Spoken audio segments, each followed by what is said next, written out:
The Cultural Council's mission is to nurture, promote, and support a healthy, diverse, and inclusive cultural sector so that the arts and culture are a part of everyday life for everyone. We invite listeners to discover Florida's cultural capital online at palmbeachesculture.com.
And welcome back to another episode of the ArtiGras podcast. I'm your host, Sarah LaPierre, and I'm here today with a wonderful guest. I am very excited to welcome Kerri Paizzi.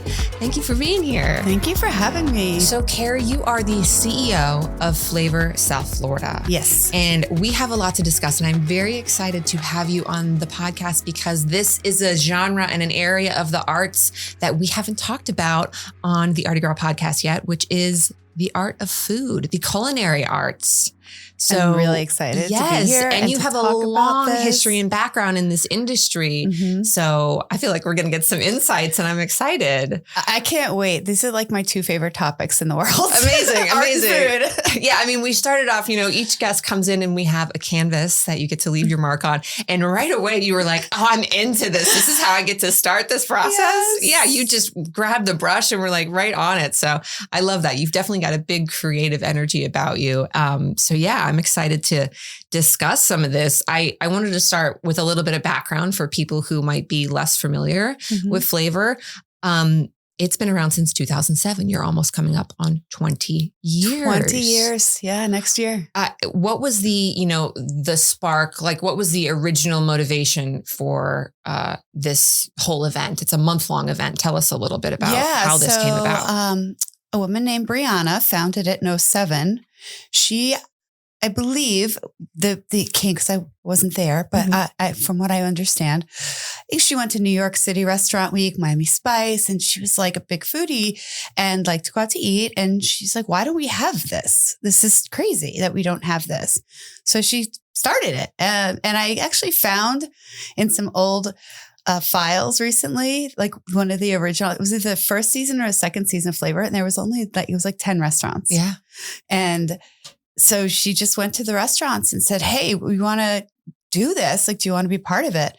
And so there's still a good amount of restaurants that do it today that did it in 2007. Wow. Which is so love fun. That. Yeah, that longevity is amazing. And I mean, from starting something, part of the goal, it seemed like was, picking September. It was like summer is off season, right, for us. But there's, of course, people here year round who want to enjoy the restaurants, the food scene, the nightlife. So it's a great way to highlight and feature these local businesses while also, encouraging year-round patronage of these establishments. Yes. So September is the slowest month of the year, statistically speaking.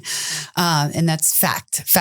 Like restaurants struggle to stay open at that point because there's a lot of them are mom and pop, don't have a big, huge corporation behind them.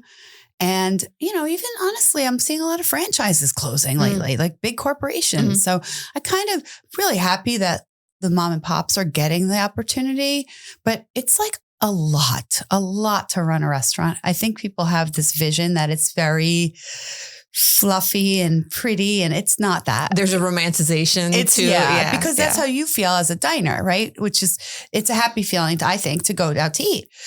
But when you're running a restaurant and you're working 80 hours a week and you're in the kitchen in the heat, on your feet all day, or that's talking about the kitchen people, right? And then you talking about the servers who are dealing with the public all day. I was a hostess for a lot of years. That's like my favorite job. I'm going to be that when I retire. Oh my God, it's my favorite job because I like dealing with the people. But, when you get angry people, they're not very nice. And I think it's definitely...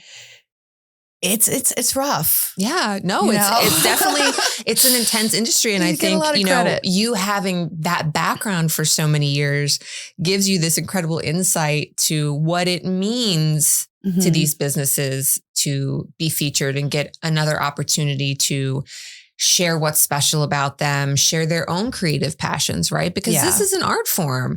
I mean, 100%. Providing somebody with an experience that really involves all of your senses. It's an art form for sure. I'm glad you said that about your senses. You just brought me back to something I did years ago. It was dining in the dark. Oh my gosh. And it was pitch black and the server wore night vision goggles. And we had to figure out, and we're in a room alone, just me and this other person. And it was one of the best experiences I've ever, I need to do it again. I have to find it because it was so amazing, because what happens when your eyes are shut, your other senses are going to heighten. So they didn't tell us what we were on our plate, by the way. Like we had no idea. We had to guess. I mean, there was things like, don't give me this. Like they weren't going to give us crazy food. Yeah. But so like, I think one thing was, I was like, oh, it's definitely chicken. And they were like, no, it might be, hen or veal. Like, I don't know. So there is such a fun thing about that where your senses come into play because like you can look at a food, right? You're using your eye to decide if you like it first and then smelling it. I know people that smell their food. Like they don't like the smell of it. That is so interesting. And I feel like art is the same way with your senses. There's just a lot of sensory going on in both worlds. Definitely. I feel like we got a little bit of it already, but again, for listeners who might not be as familiar, how would you describe this event? So the reason for the September, as we were just touching on, is that it's the slowest time of the year, and restaurants really use it as a huge support system, and some call it a lifeline, which is really nice to hear that. And it's nice because it gets all the locals out and excited. I had some restaurants tell me that customers called them in August, said, do you have the flavor menu? And they said, no, it starts in September, but we still have a special menu happening right now. You can come get it. No, we'll wait till September. See you then. And so that's really neat for me to hear and see, because I think our locals get really excited about it. Listen, I think my mom might be one of those people. Is she? In fact, I know she is one of those people.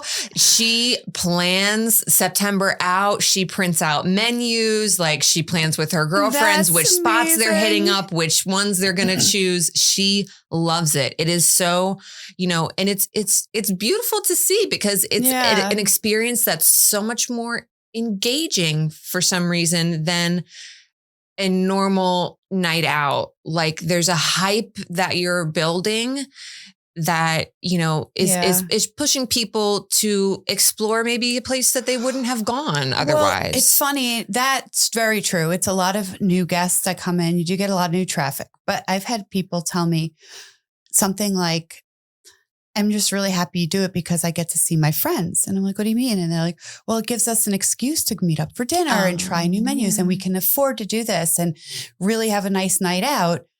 And it's like, that to me is so interesting because it makes people happy. Yeah. And that's the feedback I love to hear. And I often get that they're like your mom, it's like, this is you're excited for this moment and this month. And that just like means the world to me. Yeah. We did a checklist this year. You'll have to ask her if she printed it out. Okay. I will. So we had a challenge going. Whoever ate at the most flavor restaurants got prizes. Oh my gosh. Amazing. We're doing it again this year. I love it. If she doesn't know about it yet, I'm sure she'll be excited about it. There's so much opportunity in something like this. And obviously, you're in marketing as well. So you have just a great sense of both sides of this coin, having the restaurant experience, having the marketing experience, and really, marrying those two beautifully. How has this month-long event, do you think, helped reshape the narrative of Slow Septembers and turned it into something that people really kind of plan out and look forward to yearly now? I think it's funny because I have three perspectives of flavor personally. So perspective one is that I was a diner. That was my first. I was your mother, literally. I planned out me and my mom planned out our Septembers, and that was in 2010 when I first moved to Florida, because I'm from New York originally. So I was familiar with Restaurant Week in New York. So I was like, oh, this is so cool. So I was that person. So I can see it from a diner perspective because I know what I wanted to see as a diner. And then I was doing marketing for restaurants and where we participated. So I was a flavor participant.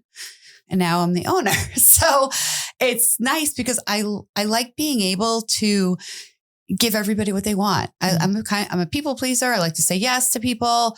And so if I had something on the website that somebody, a diner recommended, hey, can you do this differently? And if it's an easy thing for me to do, I'm like, yeah, I can do that. So same for the diners. So oh, we'd like to see this. Okay, well, let me try to make that happen. And it doesn't fall on deaf ears because I get all the emails from everybody. So from the restaurants, they're like, we want to do it this way. This is your month. Do it whatever way you want. Stay within these parameters because this is what the diners are looking for. But get creative. Do you? Yeah. So I'm just here to kind of drive the train. Yeah, you're fostering, right? But here's the kind of basics, and then go with it from there. Yeah. So what does that what are the offerings? It's a specific menu. So it's it's evolved a little bit. Okay. It was traditionally a 3-course menu at a prefixed price at a discounted rate to drive in revenue during September. And it is still pretty much that, but we've kind of opened it up to the restaurants to be able to do 4 courses, 5 courses, 6 courses, because those smaller plates are becoming more popular now, I'm finding, rather than the large plates of 3 courses. And then you're able to try more food, which is nice. You're still getting it at a great deal. And some of them are adding in wine pairings or cocktails, special cocktails. We may or may not have a flavor cocktail coming up this season. And I'll keep you posted about that, but it'll be fun to find it. Nice. So yeah. How many participants are we talking about here, restaurant-wise? Last year we had 107 throughout 2 counties. Okay. So we expanded into the Treasure Coast 3 years ago. And so this year we had about 70% Palm Beach restaurants and 30% of Treasure Coast. But I really feel like the Treasure Coast is growing rapidly. And I mean, Palm Beach, the culinary scene here in general is just growing, period. Every single restaurant we have is one after another. Everyone asks me if my favorite restaurant. I don't have one. Yeah. Because there's so many that are so good. So yeah, it's been really great. And I think this year will be probably bigger than last year. Yeah. I mean, that's a lot. And I think it ranges from like you said, participants that have been with this program since 2007. Yeah. So I'm sure there's local gems, but then there's also, more corporate names. And, a blend of both of those is really interesting to see. How does that lineup come together? Are you curating it? Are you reaching out to the restaurants? Or are they reaching out to you and saying, I want to be a participant? How does that work? A little of both, but mostly we have relationships with a lot of these restaurants, and it will just say, hey, registration's open. And obviously we'll reach out to whoever participated last year. And it's almost like they're used to doing it. It's part of their budget. It's part of their preparation. It's part of, this is what we do in September. So as far as new restaurants, I'm pretty bad at, I'll be honest, I'm pretty bad at reaching out to the restaurants. I'm not a salesperson. I'm just not. So I feel like we do a really good job with the publicity of it and the PR in general, that I have so many friends even that go out, they text me and say, oh, I was at this restaurant for dinner. I told them about flavor. I was like, oh, thanks. So it's just, I feel like the community does that. Yeah, there's a word of mouth that's just building. Right. Yeah. So, and the difference between the mom and pops and the corporate ones, there's no restaurant that can't participate. I mean, all they have to really do is, the rules are execute a coursed menu at a discounted price. That's it. So if you can execute that, by all means, come on, jump on board and be a part of it. Yeah. And the corporate ones, they do really well with it. Off the top of my head, like we have Melting Pot that does it, Capital Grill. So it's there's no like rhyme or reason. It's all different types of any cuisines, and you can go to a French restaurant on Palm Beach Island, or you can go to, like I said, the Melting Pot. Like my son loves to go there. So it just popped in my head. But I think it's so fun that you can just, there's something literally for everyone. Right. I mean, it's a really diverse range of offerings. So, and pricing. So the pricing starts at $35, and for the minimum 3 courses, which is like insane. Yeah. Incredible. $35 in this economy is like crazy. Right. And you're still getting great quality. And then it can go up to $70 or so, where that normal menu price would be, if you a la carted it out, like $130. So the savings is pretty significant too, which is great. Yeah. And that's hugely impactful for, like you said, people who maybe are going to go out more, which of course is benefiting the restaurant, but it's also, benefiting the community. They're having a chance to, like you said, spend time with their friends more, get together with family. It's an excuse for them to be like, oh, we can do this. It's a good time. It's literally a good time because people aren't as crazy with events because it's September. Right? What else do we do in September? Yeah, we eat.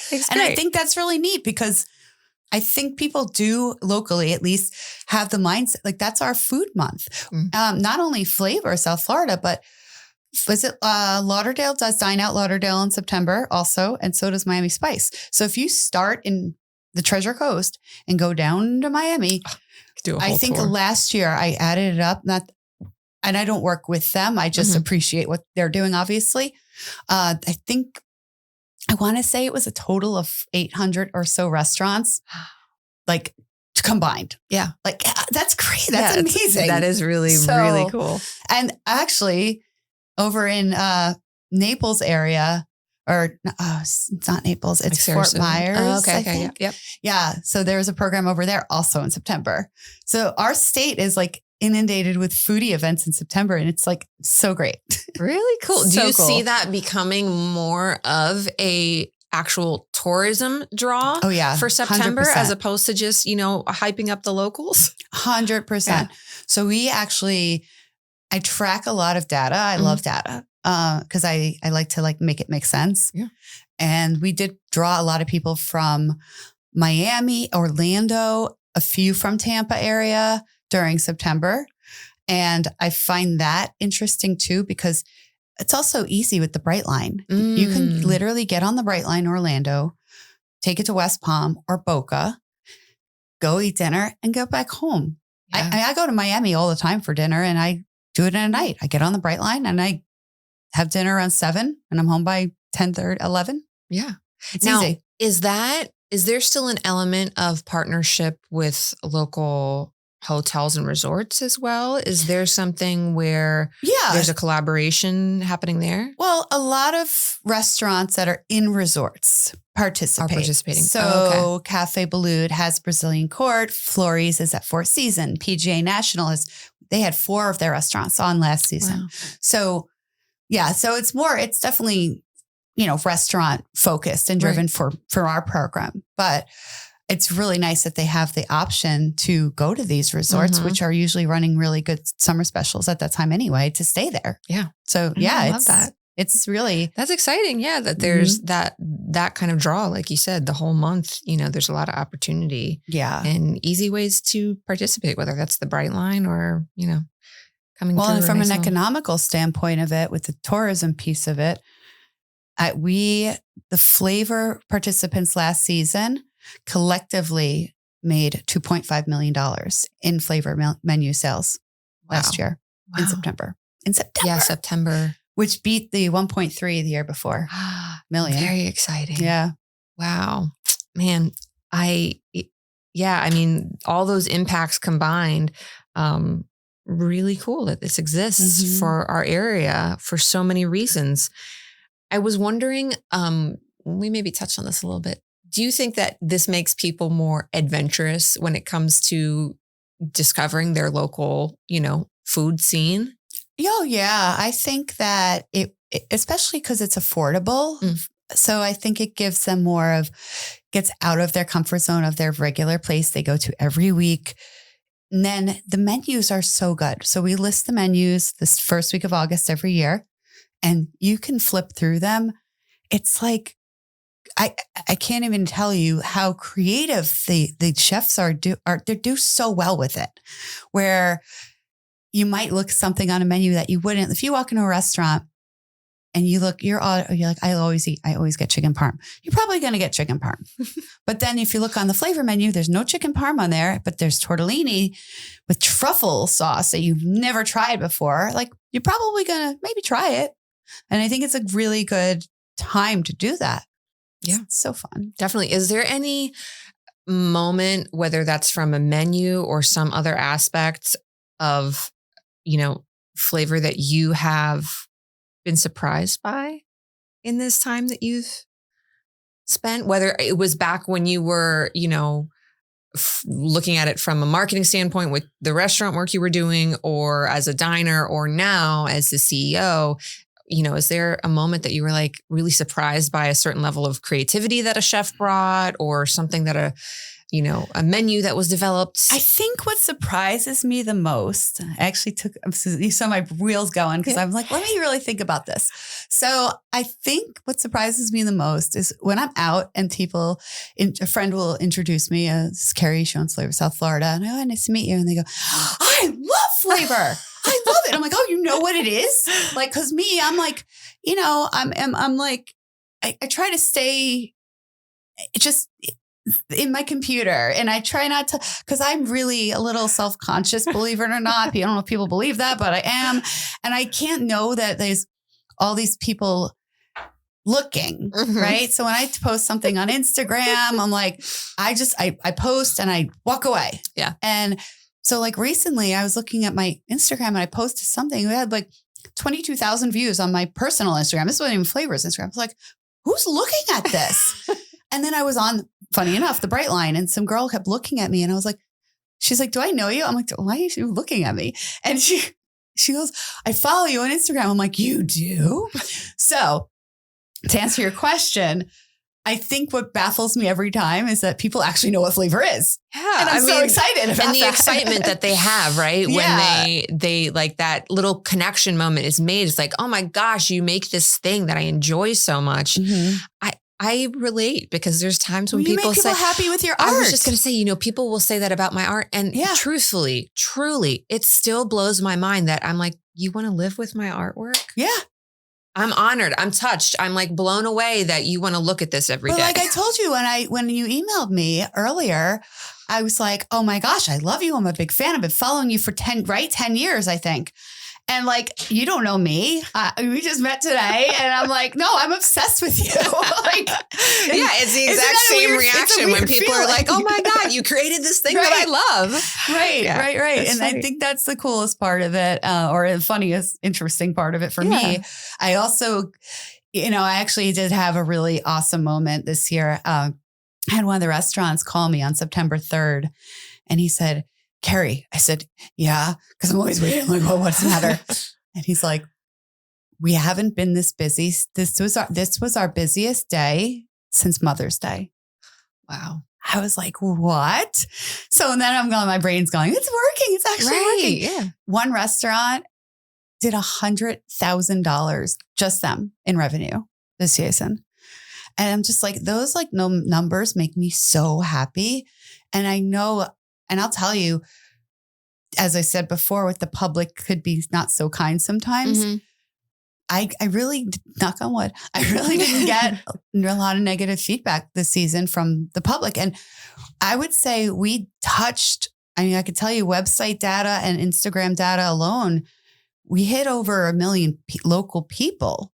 So if you have 1 million people looking at your things and only 2 critiqued it, I mean, I'm happy with those odds, right? So I was wondering if that's kind of a part of, you know, this, that it's its own ecosystem, the way that you're presenting this, that you're really encouraging diners to start thinking about their experiences as a whole. And maybe it's as that art form, like they're taking more consideration, you know, about the whole process and what it takes for these restaurants to, you know, not just like survive, but thrive, and how they as patrons can be a part of that. And maybe it makes the ecosystem a little bit better, a little bit friendlier, a little bit happier. like a little bit happier. You need happy in my life. Food, art, and music, happiness. Yeah, exactly. So I think, you know, I see that as, like I said, encouraging people to maybe get out of their regular, of like, we're going to dinner. I would almost say a little bit of a mindless process, especially if it's a place that you're comfortable with. It's your regular routine. You see your regular people, you have your chicken parm, like, you know, and maybe they're taking a little bit more time to go over the offerings, to I think so. Talk with, you know, the service staff, because they're excited about what's different or what's special this month, and, you know, see a different perspective of it. For sure. Like, I think that it definitely, like I tell people, like when you think of Thanksgiving, what do you think? It's happy, right? Presumably. For some people, it depends on your family, I guess. But it's a happy time. So you gather around the table. I just feel like when people gather around the table for a meal, you're likely with friends, family, or maybe it's a business meeting or something. But it's normally a very just hot, it's a happy thing. Like if I call you and say, hey, do you want to go out to dinner? Like that's a positive, happy thing. And I think there's comfort food, makes people happy. Like it's a very subliminal thing. I think that a lot of people don't even like notice. So, and it is becoming somewhat of a luxury too for people. So I think that's why it's really important when Flavor South Florida, the menus they're putting out are cost effective for those guests, because you want to be able to get everybody to be able to enjoy it. So that's just really, and then the creativity that the chefs put into it, it's so nice. Like I was doing a social media post, and I try to I don't like to post. I have to have I don't have to. I don't want to. I'm like, but if I have something that's real and genuine, something that's like fun and, you know, like what social media should be. Yeah, exactly. So I was like looking through all of my dinners I ate for Flavor, and I think I ate at 42 restaurants in 30 days. Oh my God. But yeah. So one that I did that I thought was really cute it was something, I can't recall what it was, but something very not good happened in the country. It was in the news that week. And it was kind of like, it was just kind of a sad week. Heavier. Yeah. It was a heavy week. Yes. And I can't remember what, but God, it could be anything nowadays. Take your pick. Take your pick. But so I decided I needed flowers on my Instagram, and it just made me happy to put some flowers there. So I started going through photos of all of my dinners, and I was like, here's some flowers. We need some flowers in our life. And it was all dishes that had flowers on them from 10 different restaurants. And I didn't even intend to take, like when I was taking the photo throughout the month, the photos, I didn't have that thought in my head. Looking for that, no, right? I just thought, oh, that's a pretty dish. And I took a picture. And it is really neat that they do get very creative, like with their plating. I'm a plating snob. So when I go out to eat, like I like to, everyone thinks I just eat at fancy restaurants all the time. And I do, I enjoy it. I love it. And I appreciate it. Yeah. And I appreciate the plating and when the chef like puts a certain sauce or a certain mixes a certain flavor together or presents the dish a certain way. But I mean, look, I can also eat I love good barbecue food. So you can also give me a plate of like ribs and mac and cheese, and it's not going to be pretty, but I'm going to like it anyway. Yeah. But no, the creative aspect of it and adding the flowers and adding it's just so fun for me my art brain to appreciate that. Yeah, it's back to that art form, right? Which is another, like, leads right in perfectly to another question that I wanted to ask about, which is Flavor South Florida is going to be involved and is a sponsor for ArtiGras, the Fine Arts Festival. Which I'm so excited about. Yeah. So tell me about what that's going to look like. You know, it's more than just a logo moment on a banner, right? No. What's the experience going to be? So, Cisco is doing their chef showcase. Yeah. Let's say that 3 times fast. Cisco is presenting that. So it's really neat. It's their second time doing this with the chefs. Unless I'm wrong, correct me there, but I'm pretty sure this is their second year doing this. It might be third, but I'm not the one to ask that. But so I know it's been a few. Okay. More than one. Yeah. So it's still new and growing, I think, right? It's new. And so they asked me if I want to be a part of this. I was like, yeah, what do you want me to do? I'll do everything. What do you need?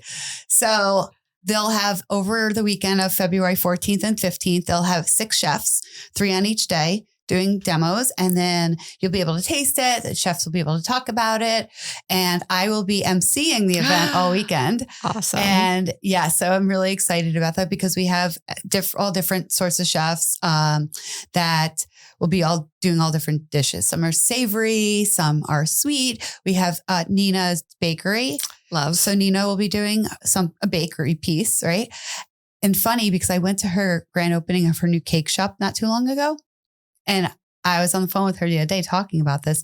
One of the things that she has on her menu for her new cake shop is it's a palette, like an artist. And she has different colored icings. And so you can actually get we should do that one night for girls' night. We get a cake. She gives you a little cake and you paint it, but it's on a palette. Love it. So I told her for ArtiGras, I was like, maybe do some palette or, bring the art in because she's so creative with that stuff. Yeah, she's genius. Mm-hmm. Yeah. And then we also have Elevated Chefs. That's a private chef company. It's 2 gentlemen, 2 chefs, Glenn Roberts and Tommy Pizzuto.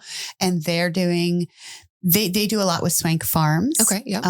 And then they do community classroom down in Delray Beach. So they're kind of all over the place too. And they're going to be doing that. And yeah, and 4 others. So wow, I can name them all exciting. I mean, yeah, I love this element being brought into the festival, right? Because obviously we have an incredible local food scene and it is an art form. And for a festival, I think a lot of the festivals that we're used to have quote unquote festival food, which is great. Who doesn't love corn dogs? Like, I don't know. I always got like the bucket of noodles thing. Like, I don't even, stir fry or some sort of meat on a stick, delicious things that you love the excuse to eat. Yeah. But then raising the bar, because those are still there. People still love them. We still want the frozen lemonade or whatever else you're going to get. But then raising the bar and having, the art form of these foods and the way it's presented with the chef showcase, they set up this whole, it's massive. This whole kitchen, beautiful area under a tent. So if it's like a nice little time to take a break at the art show, you need to sit down for a minute, get some shade, you can go over there. But they have, it's like a whole production. It's like what you would see, Food Network filming on. I mean, it's pretty for real. So the fact that they have all of that set up for the chefs to use. And then again, you get to see the process, the art happening and then taste it. I love that. I know. Yeah. It's exciting. So I'm glad that, that's a collaborative element being brought this year. And they're really good personalities. Like the ones that we have on it this year, they're all just energetic. Yeah. Happy. This is like my MO of the day. Just be happy. Yeah. They're just happy, good, fun people, cool.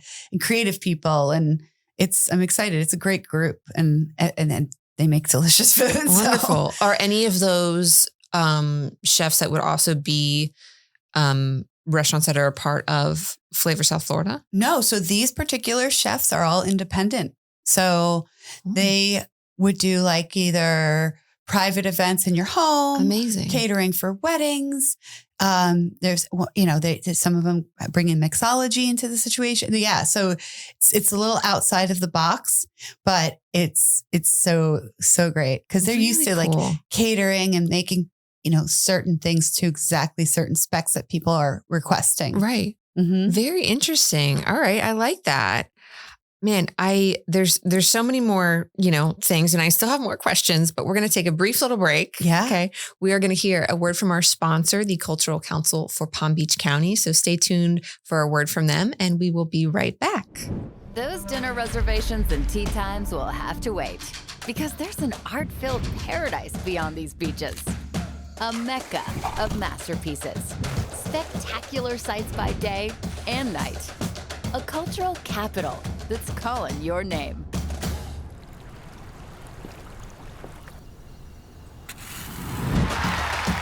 See so much more than you came for in the Palm Beaches. Okay, so let's see. You've been in the restaurant industry for many years. We've talked about, some memorable moments of flavor. Is there a moment where you realize like food is a way that I love to connect with people and community? A specific moment? Oh, I don't know. I think I just always liked it. Like I started working as a hostess or I started working in deli when I was 14, a hostess when I was 16 in New York. And that's like where I met all my friends over the years, where I've met all my, boyfriends, my husband, right? Like I met him all in like, this is literally my life. Yeah. Like there's no other people like, how do you know so-and-so? I'm like, from a restaurant. Yeah. Like, so it's like day one, the community was just like, this is how you built, your life and relationships were around it anyway. So it's just ingrained. It was ingrained. And I just started the job when I was like 14 years old because I wanted to make $5 an hour, which is what it was. It was $5.15 an hour. And I don't even know. I remember when I was 17 or 18, my mother going, I didn't go to college right away. I took off to work. She's like, are you just going to work at a bagel store your whole life? I'm like, maybe. Maybe. What are you going to do about it? So,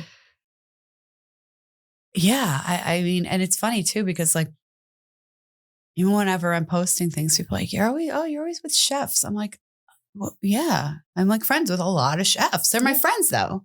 Like, and I think my work world always becomes I make so many real friends because I think there's something about the influencers on there, but those are like literally my friends. Yeah. Like my closest friends.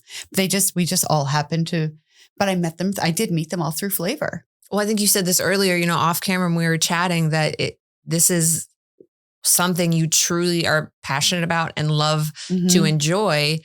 It also just happens to be work for you, right. So you've combined these two elements that it is work, but it's also real relationships, real community, real friendships. I mean, there's a few, probably about 5 or 6 that are huge influencers in this area. And people are always like, oh, they'll text me, like, can you and your girlfriends come to dinner? I'm like, can you just ask me what you want to ask me? Right. Stop. Because they know, like, they're like, how do you get a hold of such and such influencer? And this person has 300,000 followers. I'm like, well, she's my friend. And the same with even local celebrities that we might know, like people are my friends, friend. Yeah. It's not like, to me, my brain is not that you're a pro athlete. It's not that you're a pro musician. It's not that it's like, you're my friend. Yeah. You're a normal freaking you're human part being. of the community that you're in. That's why I feel like the pedestal people are putting influencers on is crazy. It's crazy. Yeah. It is wild to see, right? I wanted to ask, well, let me get to the influencer question because that was on here. Something that I wanted to, influencers are a part of this, right? You have your influencers go to, I'm assuming not all 100, but a lot of these restaurants and interpret their dining experiences. And then of course, share that in their own voice. Well, it's pretty organic. Yeah. like there was a good amount of influencers that I didn't know at all. And they were posting on flavor during September, and people were like, how'd you get that influencer? I'm like, I didn't. I don't know. They just did it because I guess, it seems that flavor is becoming it's like an it thing, a cool thing. Sure. Like I've also noticed a shift in the age. When back 10 years ago, a lot of older people were taking advantage of it because it was a deal. Now the younger people are taking advantage of it because it's a cool thing to do. Sure. It is the hype. It's like a see and be seen thing. Yeah. Well, I mean, again, you're offering a moment in a time when there's not it's not event season. So there's not quite as much going on in that regard. So it's a great time to get excited, go out, have a moment in the scene and be a part of it. And it's, it's fun to be a part of the thing that everybody's talking about that month. It is. I think people get FOMO when they don't. Yeah. So it is funny. Like a lot of my friends, like we're just going out to dinner. We're documenting it and trying to help the restaurant, but we're just going out to dinner, Well, speaking of that, right? You're an experienced diner. Yes. So extremely. What would you, say is maybe a perspective or a mindset shift that somebody could make when dining out to elevate their own experience that much more? I think you should definitely look at the menu before you go, kind of have a game plan. Because I think some people don't, and then they get into the restaurant and they're either don't like what's on the menu or they're sticker shocked. Like you're just setting yourself up. Just look at the menu. It's very easy. Google it. And I think just being nice to people, just be nice to people. Like the servers are there to help you and you're probably going to get what you're giving. So, like I know people that they go to a restaurant and they're like, oh, I don't want to sit here. It's by the bathroom. It's by the front door. Oh, it's by the kitchen. I'm like, well, then you need to sit at home. Like some people don't, honestly, some people should not go out to dinner. If you're going to complain about, there's some restaurants now that are adding 18% gratuity automatically to every check. Doesn't bother me one bit. All you're doing for me is taking the guesswork out of me doing math later after I've had 2 drinks. Thank you. Thank you for doing that. People are like, well, what if I don't want to pay 18%? Well, then if you really thought, if you thought the service was poor and didn't deserve it, call the manager over. And I guarantee you they'll take that 18% off your check and you do what you will with that. Or if you're just being cheap, then don't go out to eat. Yeah. It's not supposed to be. It's not supposed to be cheaper. I mean, it probably is cheaper to eat out now than it's go to Publix, but it's not supposed to be cheaper than going to Aldi or Costco. It's just not because you're paying for the experience. You're paying for the whole thing. You don't have to do dishes. You don't have to cook. You don't have to chop, all that stuff. Yeah. I'm a good cook. I just I don't want to be bothered with it. I don't want to make the dishes. You're stepping into a curated environment that's been, thought through. You're going in a good restaurant. It's been thought through. Mm-hmm. It's been made for your experience. People there want you to have a good time. But I do think, the thing you said first, and I love that you said that, I am somebody, regardless, I'm looking at the menu ahead of time. So I feel a little validated right now. Because I think it does something. It's just a quick thing that you can do. And yes, pretty much any menu is accessible before you go. So looking at that ahead of time, knowing that they have one or multiple things that you're interested in and that you know what you're getting into budget wise, if you need to think about that too. It just sets you up for already a successful thing that you can be excited about and now look forward to. Mm-hmm. And speaking of which, I'm getting hungry. What are we going to eat today? Yeah. I love that. It's I don't even know. This is your life. This is how I plan most of my days. I'm like, what am I eating today? Important. It is. Yeah. Let's see here. Mindset shift. I think that's a great one. This event puts a spotlight both on local and national brands, right? What do you think that balance is important for the ecosystem of Palm Beach County and now Treasure Coast? We talked about that a little bit. Like it's kind of, if you're a restaurant here and you want to participate, the only rule is the set menu. Mm-hmm. But featuring both of those, choosing to have both is, what is that saying? I think it's saying that you're open to, we want everybody to participate. And if you happen to love one or the other or both, like we're opening this up. Like it's a pretty open door to. Oh, completely. Not just the restaurants, obviously, but to people who want to go out to eat. Mm-hmm. It's very inviting. Mm-hmm. Yeah, I think, I don't know much more. I think we touched on that to the capacity that I could speak to it, but. Yeah, I mean, I just think it is inviting. So we talked about, ArtiGras. I'm excited for your involvement there. There's, of course, I, do that show. I've done it. I've literally attended ArtiGras my whole life. But I try and have little moments where, I can have my partner or a family member or an assistant stay with my booth so I can like run around and explore the show just a little bit. So I might have to figure out when Nina is going to be around and making cake and make that the moment that I run away. We talked about, the art of the influencers. And I think like you even said with your, the photos that you shared, sort of gathering accidentally that just happened to be these beautiful plates that you shared. Mm-hmm. That's something that people can look forward to as well. Not just the eating of the food, but the setting, the plating, the atmosphere, all of those elements. Well, and craft drinks, craft cocktails and mocktails. I think mocktails have been elevated a lot in the last couple of years. Definitely. And they're getting more creative with the cocktail programs also, which is really neat. Yeah. I mean, there's so many reasons now to get excited about September. I did want to ask, because I know, you come from New York, like you mentioned, you came down to Palm Beach County. What do you think is unique about the food scene and the culture here? How do I explain that? So I feel like when you go to New York, you can walk down any street, walk into any restaurant. I mean, there's a trillion, right? And you're getting, I can't imagine like that you're getting a lot of return regulars. You're getting probably a lot of tourists, right?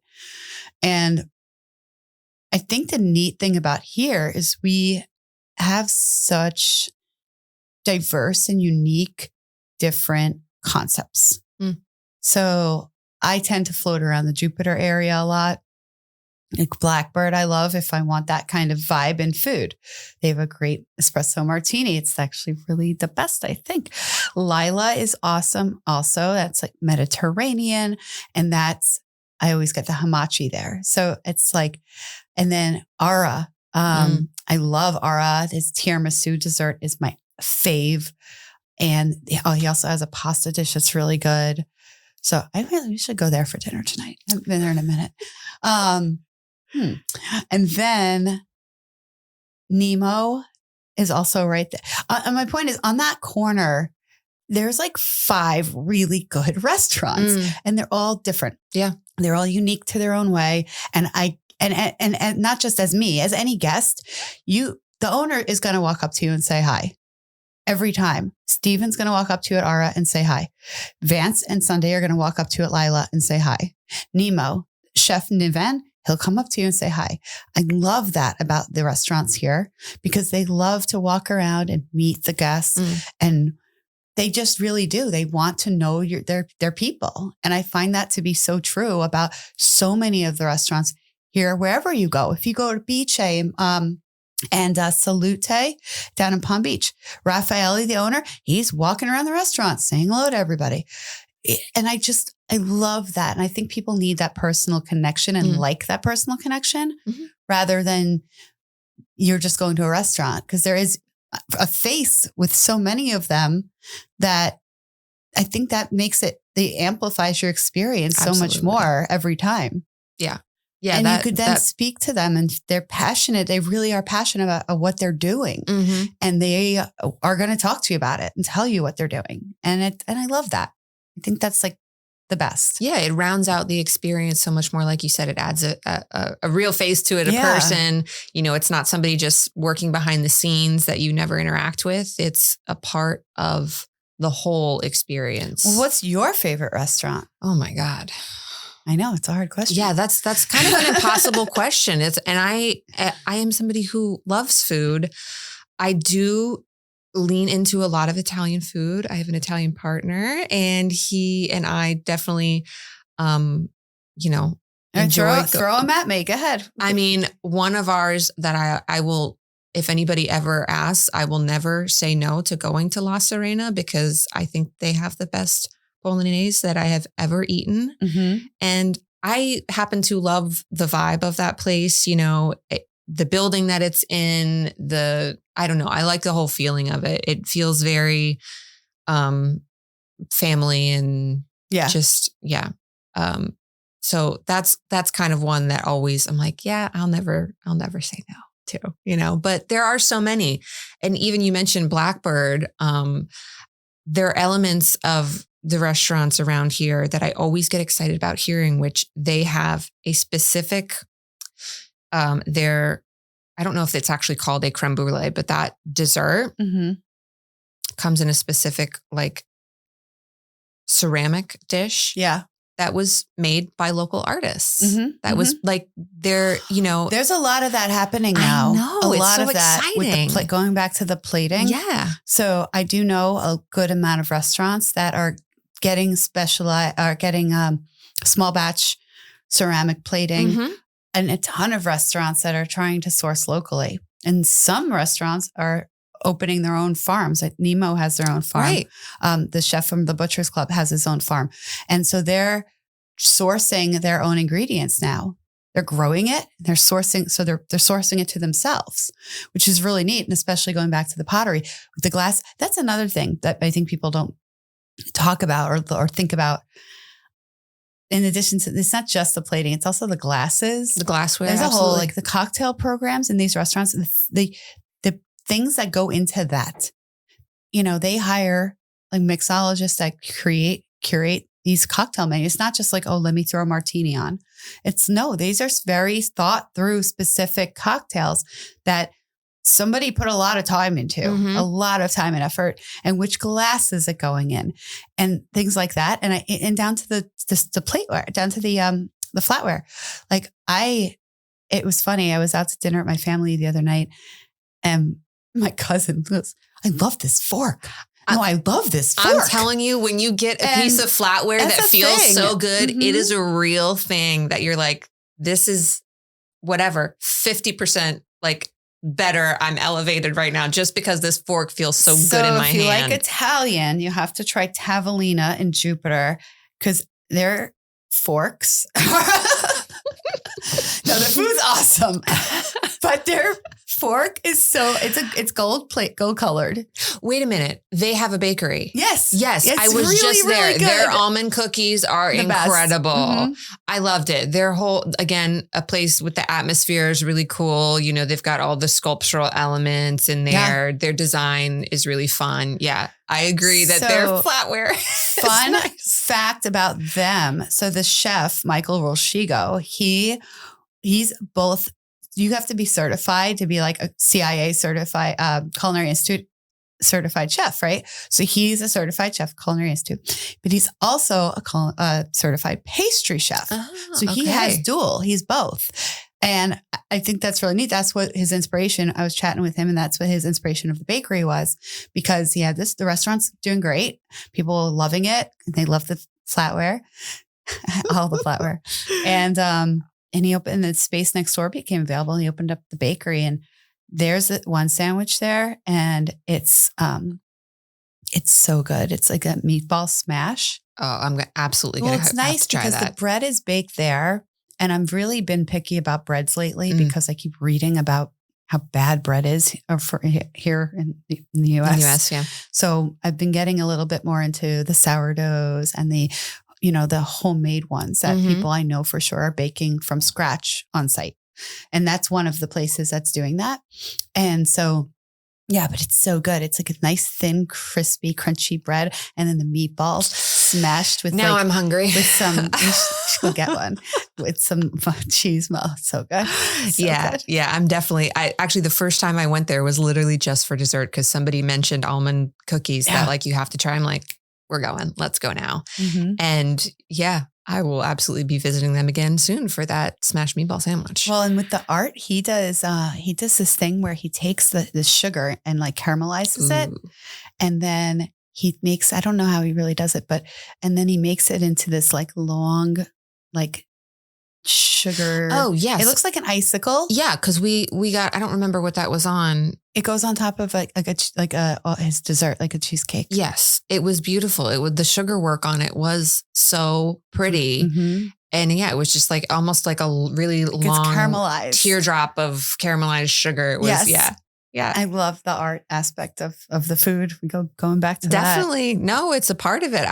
Like I said, we went there just strictly for dessert and we tried a couple different things. And yeah, it was, of course, all of it was delicious, but like the plating elements, the atmosphere of it, the service there was so friendly. Yeah. And really knowledgeable and like happy to, even though we were just coming in for dessert, like we're not, a table spending a lot of money at that point. We're like here for dessert and coffee, but so good. They were excellent and they were just so welcoming. Yeah, it's a great spot.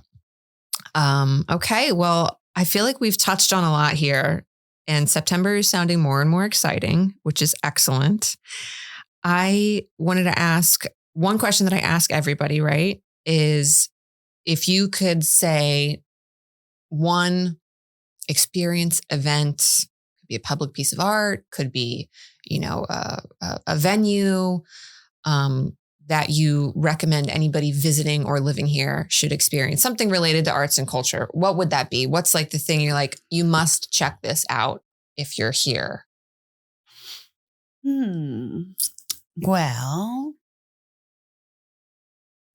I feel like the obvious answer would be like just to go to the Norton Museum because I really, really enjoy it there.